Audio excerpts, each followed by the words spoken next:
Gracias por recibirnos nuevamente hasta donde quiera que estén. Soy Juan Carlos Granados, para los que no me conocen. Yo soy médico de rehabilitación con especialidad en rehabilitación neurológica y encargado de las redes sociales de Plena. En esta ocasión tenemos como invitada a Carla Aguilar. Ella es licenciada en pedagogía con maestría en psicopedagogía. Así es, ¿verdad? Directora de un instituto para educación básica y pionera, ¿me estoy equivocando? Pionera va bien. En el concepto de escuela incluyente aquí en la ciudad. ¿Eso sí es cierto? Perfecto. Eso dice. Muchísimas gracias por aceptar la invitación, Carla. El tema de hoy, escuela incluyente. El fin último de la rehabilitación con respecto al tema discapacidad es justamente la inclusión de las personas. La inclusión, es decir, la condición en igualdad para las personas con alguna discapacidad que sea muy semejante o muy parecida a las personas que no lo tienen, para poder desarrollarse en cualquier ámbito, que puede ser familiar, laboral, social, religioso, lo que sea. En el caso de los niños con discapacidad, desde luego se trata de el derecho a la educación. Así ¿Cierto? Entonces, cuéntanos qué es eso en el concepto. Yo lo acabo de decir desde el punto de vista medicina y rehabilitación, pero desde tu área, ¿qué es eso? Bueno, la inclusión educativa es un modelo de educación, como dice el término, es un modelo que permite que los estudiantes puedan asistir a un centro educativo del nivel que les corresponda y cursar su educación, pero realizando ciertas adecuaciones. Ahora, como bien decía el doctor, el fin último de la terapia o de la rehabilitación considera estos factores, ¿no? El ser humano o la persona que está tomando rehabilitación porque sufrió alguna lesión o porque se está tratando de que sus posibilidades de movilidad sean mayores, ¿no?, a las que a su condición le permite, pocas veces considera la escuela. Entonces, cuando hablamos de la edad escolar, pues usualmente hablamos de objetivos y de propósitos de aprendizaje que va a alcanzar un ser humano. Y una vez que te adentras en el proceso de enseñanza-aprendizaje, pues entonces distintos autores hablan de la forma en que el ser humano aprende y entonces, no sé, hay teorías, cantidad de teorías, ¿no?, para el neurotípico, ¿no? Para el estudiante neurotípico. Entonces podemos hablar de las inteligencias múltiples, podemos hablar de estilos de aprendizaje y ahora surge algo como si ya esto no fuera suficiente, surge ahora la educación inclusiva. Entonces, cuando hablamos de educación inclusiva, yo creo que este término surge, como surgen tantas otras cosas, por la necesidad de ponerle un nombre a cada cosa, ¿no? Así como cuando hablamos de discapacidad visual, que le ponemos un icono, o de discapacidad auditiva y le ponemos un icono y empieza a hacer estudio, pues ahora vemos que ya no se trata del que aprende, que su aprendizaje es auditivo, es visual, no, ahora vemos que tiene limitaciones y estas limitaciones hay que estudiarlas y hay que ver cómo las solucionamos. Entonces, de por sí recibir un alumno y que encaje en el modelo tan estructurado, que en el caso de México, Secretaría de Educación Pública te marca como para todos nuestros estudiantes de México, independientemente del contexto. Esto es el perfil de egreso de un estudiante de educación básica. Ahora hay que sumarle a hacer una adecuación para estos estudiantes. ¿Cuáles son los retos? Permíteme, antes de pasar a lo siguiente. No me queda claro, ¿es el estudiante el que se adecúa a las condiciones o las condiciones se adecúan al estudiante? La respuesta teórica es que las condiciones se adecúan al estudiante. La realidad es que el estudiante se tiene que adecuar a las condiciones, que la familia se tiene que adecuar a las condiciones. Exacto. Esa es la realidad. Y hace un momento que todos tengan acceso. ¿Quiénes son esos todos? Es decir, hay discapacidad intelectual, hay discapacidad motriz. Sí. ¿Es en general lo mismo para uno y otro o hay un programa para cada caso o cómo es la situación? Bueno, ahí es donde empieza como la parte sabrosa de este tema, ¿no? Ajá. Los derechos y garantías de un menor amparan que cualquier estudiante tiene derecho a la educación. Si yo voy a una escuela no me pueden decir que no. Entonces ahí empieza una serie de contradicciones y de situaciones que surgen a raíz de la necesidad del padre, ¿sí? Y aquí es muy importante para mí recalcarlo, del padre de familia, no del alumno. La necesidad del padre de que su hijo acuda a una escuela, por convivencia, por necesidad, pero es del padre de familia. Porque, por ejemplo, a mí me ha pasado en el centro educativo que, no sé, una vez llegó una mamá, yo no conocía a los alumnos, pero llegó una mami que nos decía, es que quiero que mis hijos entren en la secundaria, y eran unos gemelos en silla de ruedas. El salón ya estaba a su máximo cupo, entonces le decía a la mamá, me encantaría poder hacer gestiones para darles cupo a su hijo, pero aunque hubiera, la verdad es que yo le muestro y le digo, no, o sea, el espacio no es para que su hijo se desplace. Entonces los padres de familia, cuando una institución es sincera, y eso yo creo que hay que agradecerlo, no lo digo en mi caso, sino cuando una institución te dice, híjole, pues yo lo acepto, pero es que la verdad no sabría qué hacer, el padre de familia se siente molesto. Entonces aquí es donde yo les digo, es una necesidad del padre. Yo como mamá agradezco mejor que me digan, bueno, sí, no pero no sé cómo. Tú me vas a ayudar, o sea, hay esa apertura, pero no sé cómo. A que me digan, sí, mi hijo está ahí, o esté triste, o lo molesten, o no. La verdad, sea como voy y lo coloco de un lugar a otro, de la casa a la escuela. Y eso es una primera confrontación que se tiene en este proceso de maduración, de formación del niño con discapacidad, del tipo que sea. Del tipo que sea. Primero es a dónde lo llevo.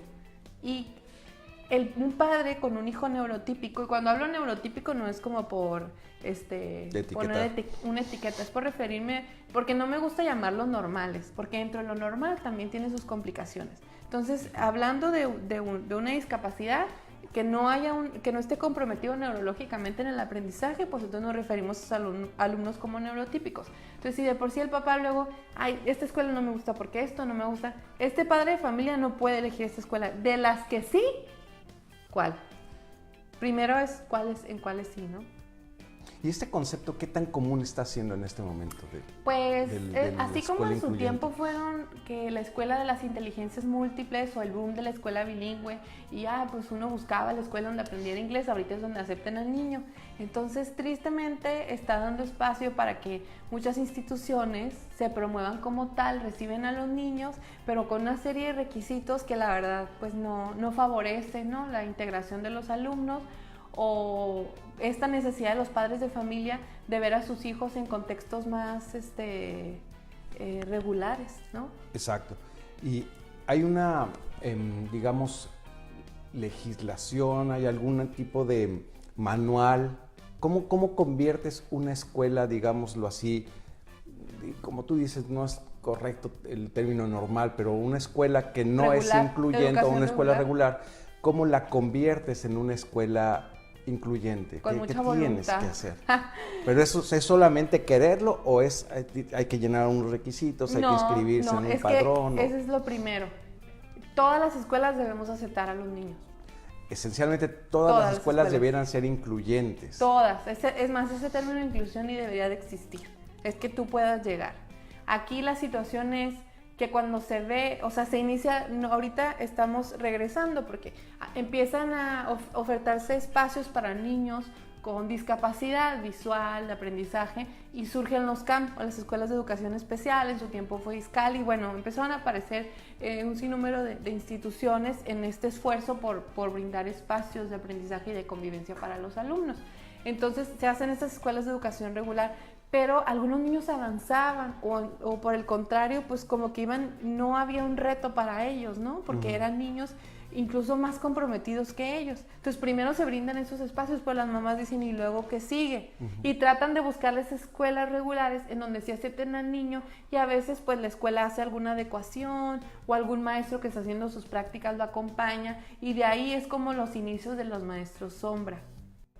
Entonces van los alumnos y a veces alguien los acompaña. Ese concepto maestro sombra, ¿qué es? Cuéntanos, porque yo lo he escuchado y no me queda claro qué hace una sombra, o estudias para sombra, o qué es lo que haces con este asunto. ¿Han visto la película de Peter Pan?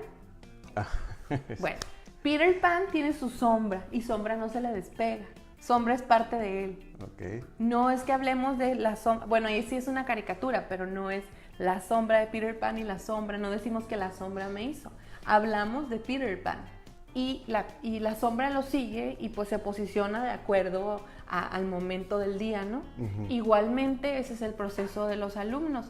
Tristemente las escuelas les dices, ¿tiene discapacidad? Sombra. Y hay niños que no. Las adecuaciones curriculares, que es una primera regla de hacer adaptación o hablar de un modelo incluyente, es que tenemos que evaluar cuáles son las condiciones propicias para que un alumno pueda aprender o pueda desarrollarse. La primera función de la escuela no son los contenidos, porque el ser humano aprende toda su vida y aprende en cualquier lugar. Para mí, la primera función de la escuela son las habilidades socioadaptativas y empiezan desde el preescolar.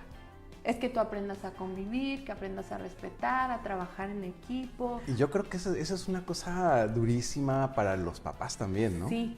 ¿Cuál es el principal reto, las cosas más difíciles que tienes que hacer cuando estás metida en querer hacer incluyente a la escuela? Híjole, yo no quisiera herir sentimientos, pero cuando empecé como maestra de grupo, y es lo que nos pasa a mis compañeras que me acompañan en esta institución y en otro proyecto que iniciamos con esta institución, es que nosotros, como que las instituciones donde trabajábamos nos quedaban a deber, y estamos hablando de colegios de prestigio de la ciudad, ¿no? Okay. Que decíamos, ¿por qué no? Sí se puede. Si pudiéramos recibir al niño, o sea, si hay maestros con voluntad, pues, de hacer un poquito más de lo que el programa marca.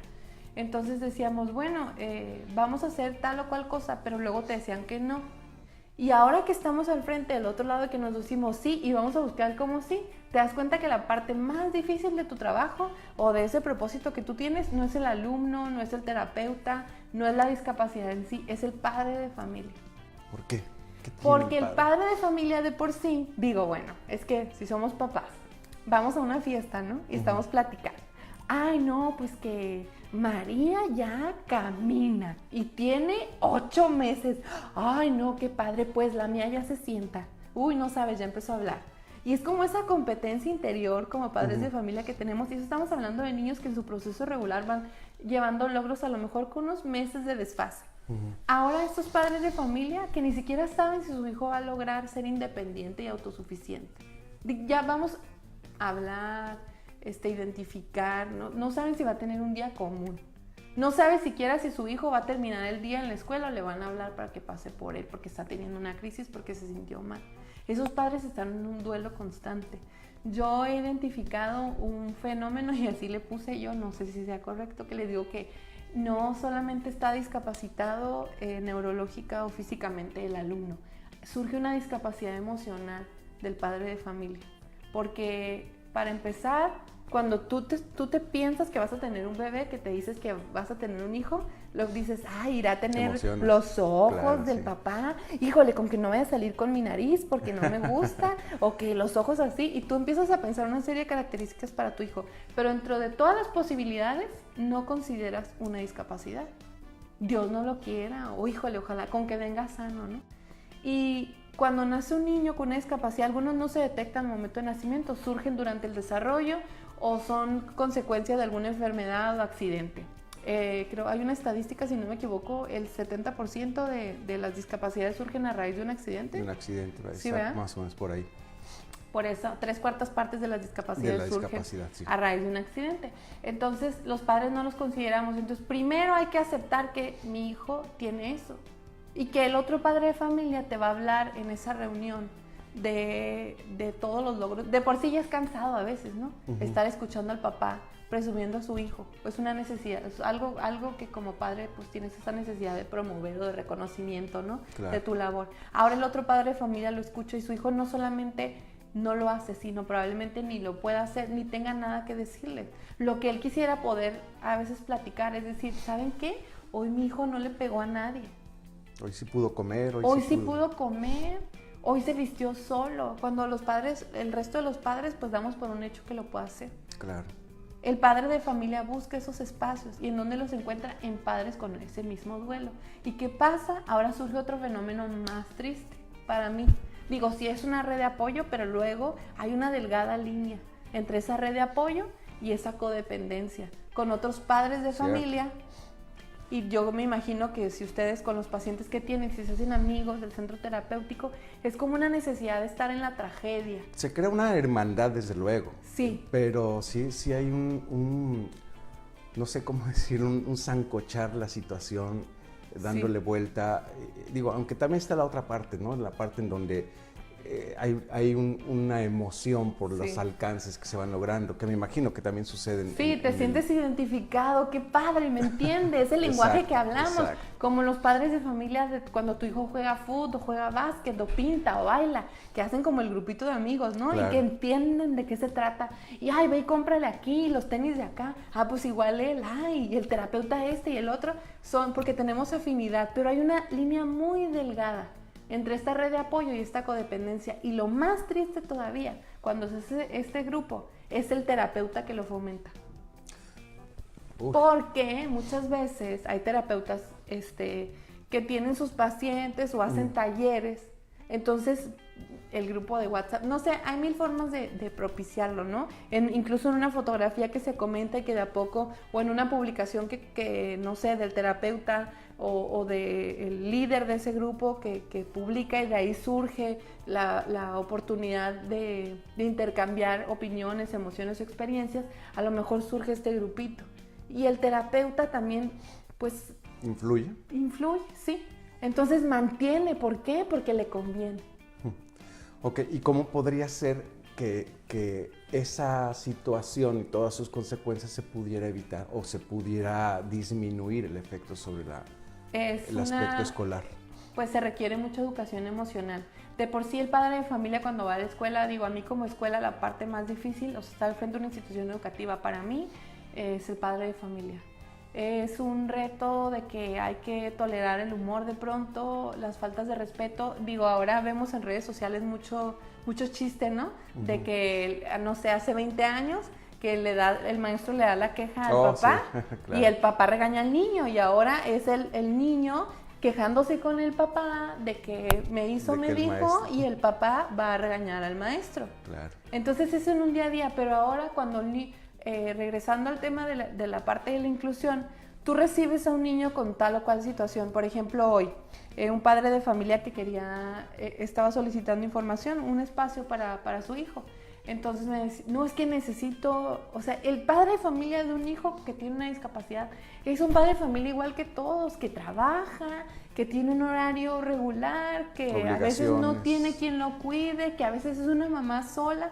Entonces busca escuelas con horario extendido, pero se enfrenta al reto de, sí, pero...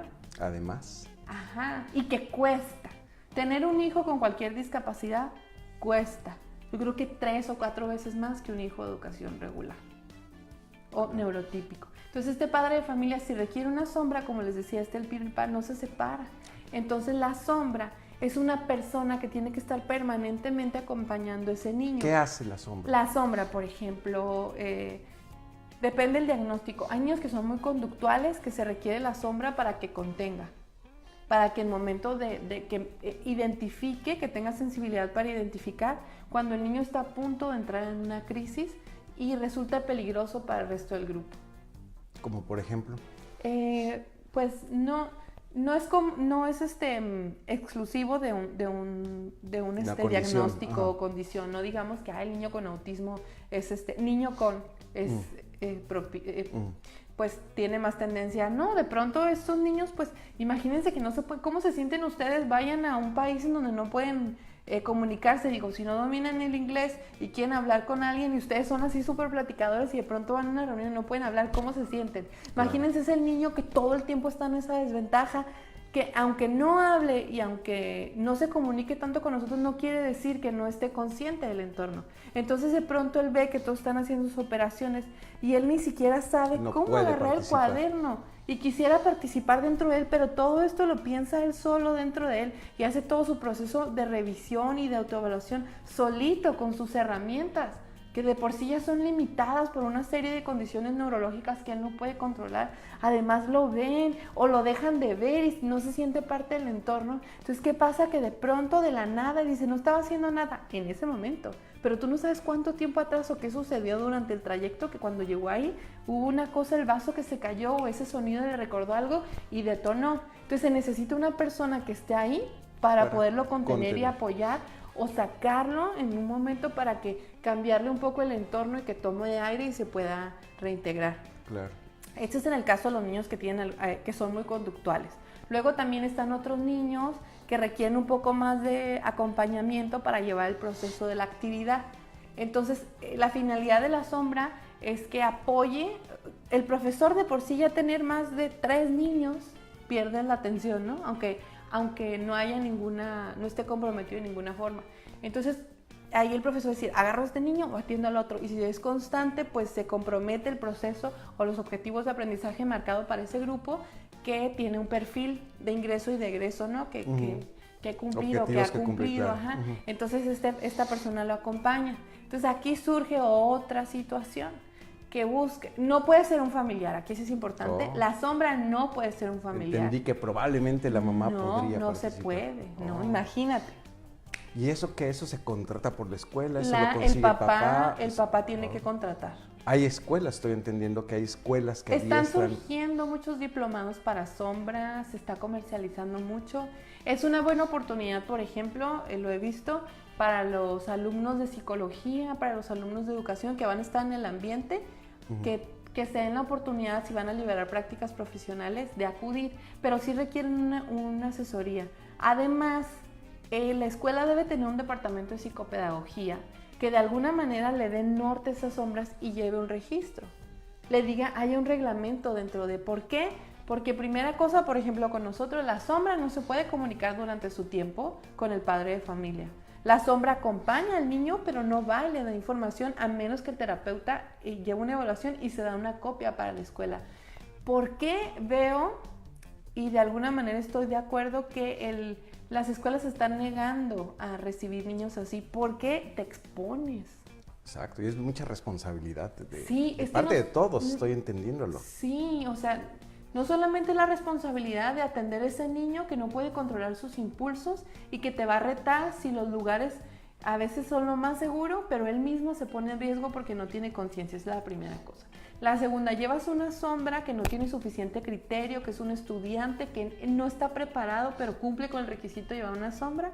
Entonces, él, como el niño tal vez va a estar tranquilo todo el tiempo, no se va a estar moviendo, o sea, él siente que no hay tanto reto, pues se va a distraer viendo alrededor, ¿no? Y pues el material, los otros niños. Entonces, cuando platique va a llevar información confidencial de los otros alumnos. Hay una situación, un aviso de privacidad que se firma en los colegios, en las instituciones particulares, de que todo lo que ahí suceda hay que respetarlo porque corresponde a un derecho de privacidad, de confidencialidad, de menores de edad. Entonces de pronto se puede perder eso. O hacer falsos juicios de situaciones que ocurren, que en su inexperiencia pues interpretan diferente y los llevan. Entonces ponen situaciones vulnerables a la maestra, a otros niños, o por ejemplo lo utilizan de testigo. Oye, ¿verdad que tú viste cuando? Pues no es el caso. Entonces surgen otras situaciones. Está muy delicado. Sí, y el niño se pierde un poco de... Entonces, encontrar una maestra sombra es complicado. Luego, por ejemplo, solicitamos maestros. Algunos papás que tienen la posibilidad contratan a un psicólogo. Y esta sombra, luego su propio terapeuta. Tampoco me parece ético. Porque creo que es como si no puede ser juez y parte del proceso, ¿no? Al mismo tiempo, claro. Ajá. Oye, ¿y los niños que conviven con niños con discapacidad, que representan algún reto, alguna dificultad, la verdad, la educación, algo está pasando o lo perciben mejor que un adulto?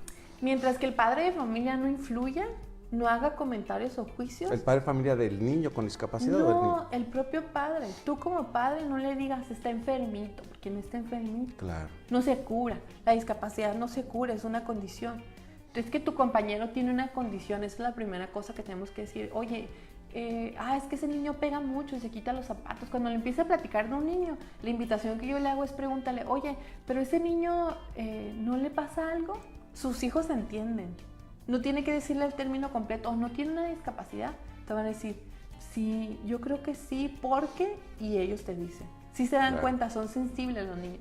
Entonces, mientras tú no hagas un juicio de no le pegues, o ignóralo, o No te quítate, juntes, o no te juntes, los niños tienen mucha apertura, hasta como que se sienten como, ay, superhéroes, porque lo acompañan, lo cuidan, le ayudan, están al pendiente, o de pronto cuando reciben una medicación y están en ese proceso de ajustar la dosis, hay muchos niños que se quedan dormidos y todos, porque se va a despertar. Entonces todos hacen la actividad y lo cuidan y para ellos no es malo. Es Pero ¿cómo? Es más normal. Fueron a pues. dormir. Hay que estar cuidadosos de no despertar al niño. Con eso te encuentras, con esos padres de familia. O padres de familia incluso que te solicitan, hacen sus grupitos. Ajá. Que den de baja a la niña, que medidas, que sus hijos no están seguros. Como que estamos hablando de niños que de pronto sí te ponen en situaciones de riesgo, porque así como ahorita puede ser un golpe, pueden agarrar una tijera. O sea, hay situaciones que tienes que medir, ahí es donde se necesita la sombra. Pero entonces sí, los padres de familia de pronto satanizamos mucho a esos chiquitos de ciertas edades, ¿no? Entonces el padre de familia del niño con discapacidad pues está constantemente enfrentándose a una situación de reto, a veces de rechazo, pero también de reto, ¿no? Y es donde dice, a ver, déjame explicarle a tus papás que mi hijo es esa necesidad de decirte cómo es mi hijo. Entonces a los que tenemos que informar es al resto de los padres de familia, de la comunidad. Entonces claro. Es importante que si tú eres una escuela que acepta niños con estos diagnósticos y que le entras al reto de ser inclusivos, pues que sensibilices al reto de los padres. Y la verdad es que yo pienso que pues debiera haber espacios para cada uno, porque está muy difícil de por sí cumplir con las expectativas de un padre de familia de un niño neurotípico, y si eso le sumas y mezclamos que ahí están estos chiquitos que requieren tanto apoyo, que a veces el padre de familia no se lo puede proporcionar, y ya no hablemos de la parte psicopedagógica, terapéutica, médica, no. Ellos, tú mismo a veces como padre, ni siquiera querías ser papá, ¿no? Y encima tienes que lidiar con esta situación. Imagínense el desgaste emocional que es para esos papás. A veces necesitan un poco de apapacho, ¿no?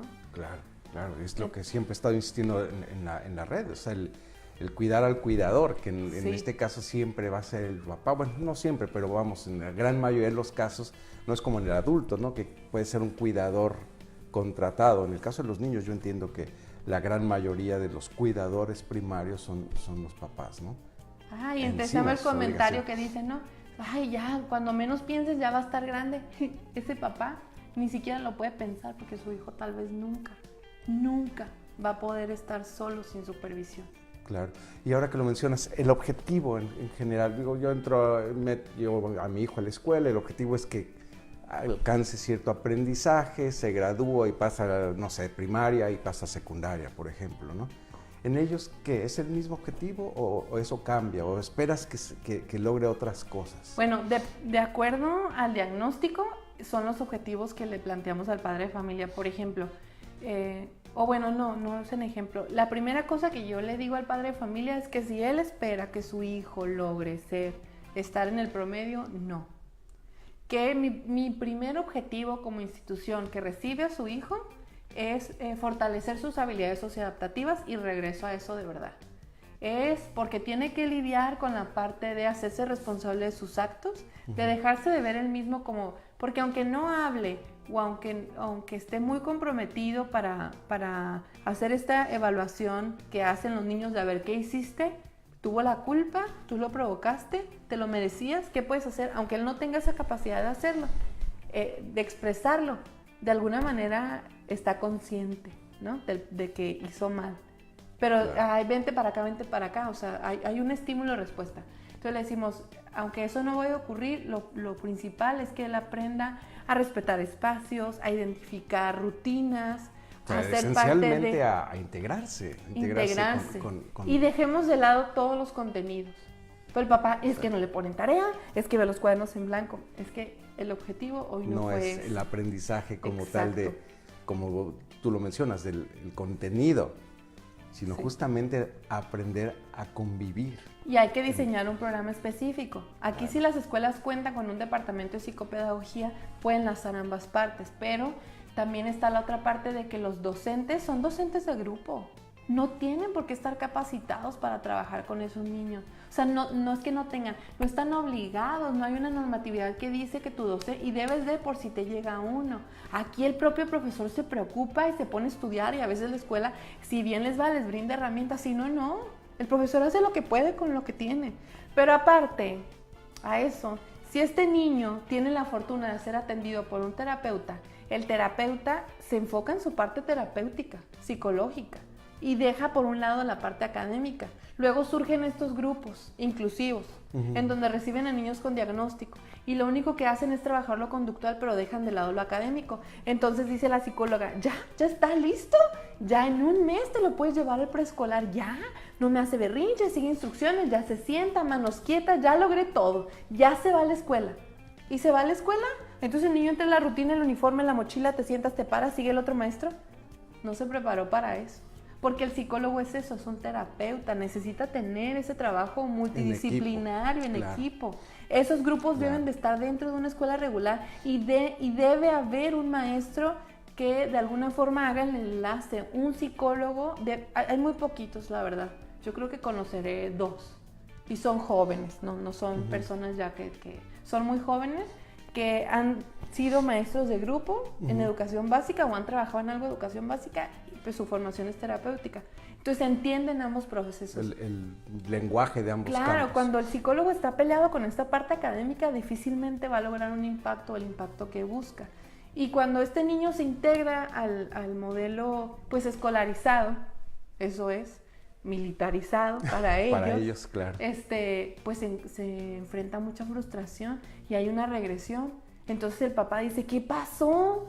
¿Qué mala escuela? ¿Que no me la recomendaron? Pues no es la escuela, es que en el proceso de adaptación el niño tiene que ir y visitar y llevar sus labores y empezar con la mochila y hacer la tarea y manejar las letras, motricidad, muchas cosas que los grupos inclusivos que están promoviendo ahora, la verdad, ¿no lo están tomando en cuenta? Yo no he visto ninguno. No he conocido ninguno que haga esta parte multidisciplinaria. ¿Es importante que ellos vayan a la escuela? Yo creo que sí.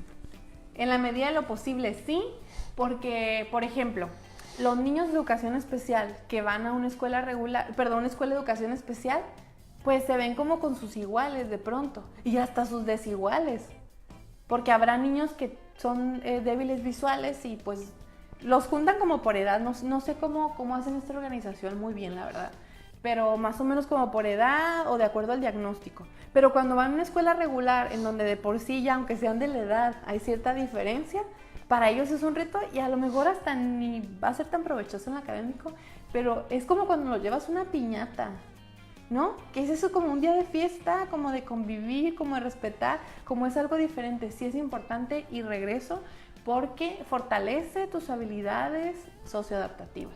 Entonces sí es importante que vaya para socializar, la escuela es para socializar. Exactamente, es que esa es la parte que yo creo más importante. Si entendemos, y corrígeme, no es mi área, pero corrígeme si lo estoy entendiendo. El objetivo de llevar a un niño con discapacidad, esto depende de la discapacidad, de que estamos hablando de la que está tocada la parte intelectual, ¿no? Digo, si vamos con un niño con, no sé, una amputación, bueno, neurológicamente, intelectualmente podría estar sin ninguna diferencia con el niño regular, vamos.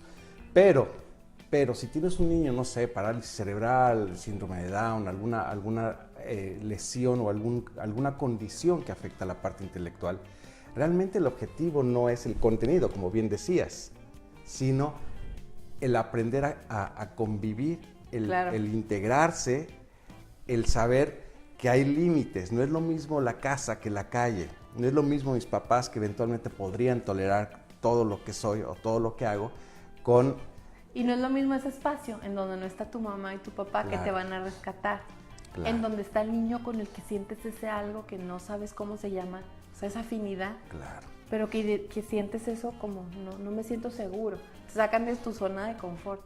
Entonces esta parte de socializar. Que al final así es el mundo, o sea, no te vas a quedar siempre en la seguridad de tu casa, rodeado de la seguridad de la gente que te quiere y que te cuida. Sí, cuando hablamos de una discapacidad física, más como de movilidad, que se compromete al niño en movilidad, Pues hay muchos, los niños son súper nobles, de todos, desde el más chiquitito que ni siquiera alcanza empujar la silla, que se va a ofrecer o que te va a cargar la lonchera. Hay muchas ayudas que surgen porque hay muchos papás bien nobles que a lo mejor ni han hablado del tema, pero sí han hablado sobre el respeto, sobre la empatía, sobre la ayuda, y hablar sobre esos valores es... en consecuencia, es el respeto por el niño con discapacidad, y sus hijos lo van a hacer, y felicidades si ha fomentado estos valores, y todavía más felicidades si les ha dicho, pero de verdad de corazón, respétalo y ayúdalo. Exacto. No de dientes para afuera. Y cuando es un niño que ya tiene una discapacidad o que tiene una condición de aprendizaje o de conducta, ahí pues sí hay otros retos que surgen, que es niño y mujer, o que me ha tocado también que es un hombre, ellos pues se tienen que quedar afuera. Entonces además imagínense que tu hijo pues no es el niño que tiene esta condición, y de pronto entra al baño y se encuentra la sombra ahí. Claro. Entonces te sientes tú como padre como en desventaja, o requieres un baño. Claro. Entonces estamos exigiéndole a las escuelas, y mayormente las particulares, a que adapten o tengan una infraestructura que no está a su alcance a lo mejor. Claro. Entonces las escuelas de gobierno no cuentan con ellos, y la cuentan, o sea, cuentan con la infraestructura, pero no cuentan con el personal o con el tiempo. Exacto. Entonces surgen una serie de retos y de requisitos y de demandas para que... Pero ese ratito, si la escuela es de 7 a 3, pero te dice que vayas de 9 a 12, esas 3 horas son las más adecuadas para él, y va a ser maravilloso ese espacio. Aunque ese día salga golpeado, salga regañado, salga con reporte, es bueno porque te permitió ver en dónde está más sensible a experimentar. Sí, es que hoy se levantó de mal humor. No me refería a no va a clases, o sea, no lo quiero llevar a la escuela. Sí, sí los hay. Okay. Sí lo trata de ser sincero, ¿no? Es que no lo llevo. ¿A dónde? No me alcanza. Pero entonces luego hay otros que dicen, te vamos a denunciar porque tu hijo no va a la escuela. Okay. Entonces no, o les queda lejos, o no tiene cómo trasladarse, o el padre de familia, o sea, dices, la mamá típica, ¿no? Voy a llevar a los niños mientras me voy a la casa de mi comadre al café, ¿no? O voy al súper, o voy a hacer ejercicio. Pero tú no sabes que apenas los va dejando, y a lo mejor te agarró el tráfico y te dicen que te regreses. Porque tu hijo se puso mal, se hizo del baño, se sintió mal, tienes que regresar. Oye, el baño. Sí. ¿Qué pasa con el baño? Control de esfínter. Yo he escuchado que no podemos recibirlo porque el baño no está adaptado a él, o porque ¿quién lo va a llevar al baño? ¿Eso qué tan frecuente es? No es tanto, pero sí. Por ejemplo, los niños con sombra. De acuerdo que tendrá que seguirse avanzando en eso, sí, ¿no? O sea, no se puede tener todo así como si fuera un paquete que compro y ya lo tengo, ¿no? O sea, tiene que irse sobre la experiencia, porque... Sí. Cuando tú fuiste a la primaria, esto no existía. No, yo recuerdo que había un niño que no escuchaba y lo ponían más enfrente, y pues si avanzaba bueno, y si no también, y nadie se estaba fijando, ¿no? Claro. Éramos más respetuosos. Yo creo que la diferencia entre la educación de antes y la de ahora es el respeto y la responsabilidad, que ya no hay. ¿Ya no hay más preguntas en este momento? Ya no hay más preguntas. Se nos está acabando el tiempo, Carla. ¿Qué nos dices de vista al futuro? ¿Qué crees que hacia dónde va la educación incluyente o inclusiva? Pues me gustaría decir que los espacios van a ser suficientes para todos, pero es que de verdad, como en la mayoría de los programas o innovaciones que surgen, se hace un boom y se pierde, y la mercadotecnia está bien padre. Pero creo que donde tenemos que regresar siempre es al núcleo familiar. El reto más grande de la educación incluyente y de la educación en general es el núcleo. El papá que no quiere la tarea, el papá que no respeta al maestro, el papá que no paga la colegiatura, el papá que llega tarde y quiere llegar a esa hora, el papá que no usa el uniforme, que no cumple con las cosas. Es el papá, porque tú eres responsable, por eso es menor de edad, está bajo tu cargo. Entonces, para que puedan avanzar la educación, tanto en esta parte de inclusión como en el otro de mejora continua, de que tu hijo sea competitivo para la vida, y toda esta serie de innovaciones que surgen, ¿no? En los modelos, con cada sexenio y con cada planes y programas que se hacen reformas en la educación, en los programas que se ofrecen a nivel básica. Yo creo, ojalá pudiera decir que va a haber espacio para todos, pero creo que nada va a funcionar o va a ser suficiente mientras no está la participación. Y el padre de familia cada vez está más ausente, menos preocupado. La escuela es una guardería. Exacto. Pues Carla, muchísimas gracias por haber aceptado la invitación. Muchísimas gracias por la información que nos diste. Espero que esto sea de utilidad para quien nos ve. ¿Hay algún lugar donde la gente, donde los papás pudieran revisar qué escuelas son inclusivas en cada ciudad? ¿Hay una pauta? ¿Hay alguna forma de hacerlo? No hay el Secretaría de Educación Pública en cada entidad. Hay un listado de las escuelas que cuentan con un registro, la clave del centro de trabajo, el CCT, ¿no? Así está abreviado. Y tú puedes revisar que esa escuela realmente esté afiliado a Secretaría de Educación Pública. Y ahí hay un listado también de escuelas que son de educación especial, pero con un programa inclusivo ya solamente es la promoción. Algunos papás dicen, no, esta escuela, y no necesariamente porque el papá tenga a su hijo de educación especial ahí, significa que esa escuela tenga un programa incluyente. Claro. Los acepta, pero no tiene un programa educativo, es diferente. Así que aquí ya más bien yo le recomiendo al padre de familia que vaya y evalúe las condiciones. Si se siente cómodo y junto con su terapeuta determina que esa escuela tiene disposición para trabajar y el terapeuta, el padre, se siente cómodo para adaptarse a las reglas de esa escuela, la tome. Exacto. Porque ser inclusivo no es exclusivo de un programa. Es que puedas ir a cualquier lugar y mientras haya las condiciones, pues te puedas Pero integrar. Siempre con la condición que acabas de mencionar, de la participación de los del padres. Padre, aquí tiene que haber el padre de familia, el terapeuta externo y la escuela. Esos tres en la misma línea de trabajo. Exacto. Y ya ellos bajan la información a la sombra, a los alumnitos, al resto de los padres y a los docentes. Claro. Pues muchísimas gracias, Carla. Muchísimas gracias por acudir. No se pierdan la siguiente semana, no va a ser de 2 semanas la espera, sino la siguiente semana que voy a estar en un congreso de rehabilitación y voy a platicar con el doctor Rodrigo Vilches, que es el que está encargado en México y Latinoamérica de la terapia de implante para la lesión medular, así que no se lo pierdan, yo creo que va a ser muy muy importante para todos ustedes. Les agradezco mucho que nos hayan recibido y un abrazo fraterno donde quiera que estén, donde quiera que nos vean. Muchísimas gracias.